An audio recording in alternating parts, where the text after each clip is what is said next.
Hi, Humboldt State University students. This is Jessica Pettitt. I live in Eureka, California, and was asked to do a short video specifically on the importance of team building. What's particularly interesting about team building is that it's come up in kind of every iteration of my own professional work. I worked first as a college administrator on a number of different college campuses around the country for about 10 years. And then after doing that, I started my own business called Good Enough Now, where I do keynotes or workshops or trainings or facilitations, retreats, things like that, all over the country for both colleges as well as corporate organizations, associations, nonprofit, and specifically board development. So when asked to do a video on team building, I really was kind of stumped. Like, which part of team building? Which sections of team building? Like, what do you mean? And it's such a short video. What am I supposed to do? So I went through the curriculum that you've been going through, and first off, what an amazing class. And the importance of team building, I think, is kind of a meta conversation as well as an individual conversation. Individually, you have been getting to know other students as well as experts in our community. Some of that may be online and virtual. Some of that may also have been in person. And you're also probably applying it in real life, whether you're at the grocery store or with your family or your own coworkers. I actually believe all of that is team building. And it goes through a very similar kind of arc part. Now, I know that the curriculum leading up to this point talked about the recruitment, training, retention, as well as building those relationships that you have with board of director members and staff. I would also throw in volunteers in order to do fundraising, work together, develop projects, build an organization, work on particular programs, etc. All of that is important, and in order for it to really work, you have to be using really fundamental pieces of team building. One of the things that it also mentioned in the curriculum that I wanted to make sure we focused on was that the why we work with other people is so that we don't burn out. The how we work with other people is however it is that collection of people need and what they need to do in order to really lean into their strengths and grab from other folks to their own weaknesses. That takes some self-awareness to be able to know what you're weak in or where your weak areas are. It also takes some intentionality of pulling together different people to collaborate with you so that all of their strengths come together, and in a group you can actually really create great synthesis or synergy to create better results, better solutions, and really implement better programs.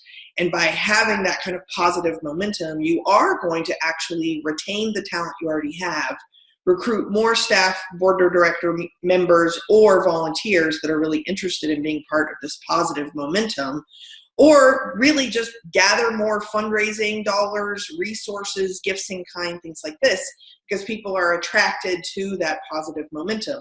And the positive momentum all starts with team building. Being able to work on your planning, reviewing any kind of efforts that you're currently doing, assessing their strengths and their weaknesses, developing modifications or possibly new programs to fill in gaps. You can't do that without actually cooperating with everybody on the team.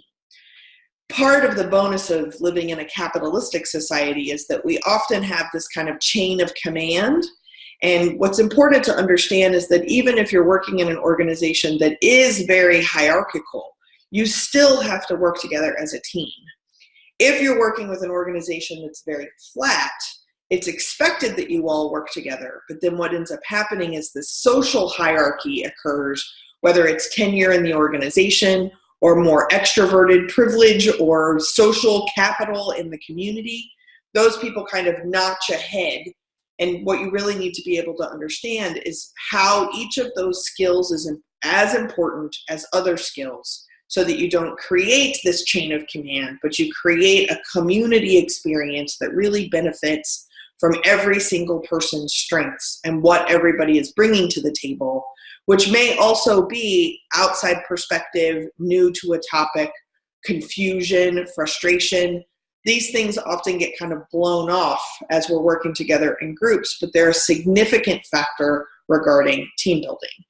If you pay attention to what those folks say, you're actually going to be able to build better programs and keep the team that you have, because you're inviting all of that feedback and looking at it as a strength.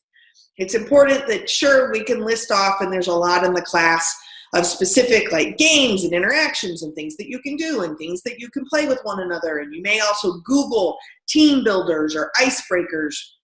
There's a lot of different things, but the basic fundamentals of them are is usually a metaphor to get you out of what you're familiar with, to be able to try, that's important, try to challenge yourself to do something different, so you can find that teetering edge of what you're really good at and you're bringing, and what you're really weak at and you need from others. That particular space of vulnerability and authenticity, I believe, is fundamental to really powerful, positive, and successful teams. If you can be vulnerable and authentic with one another, then you're bringing all of your current resources to the table. You don't have to look outside of your group.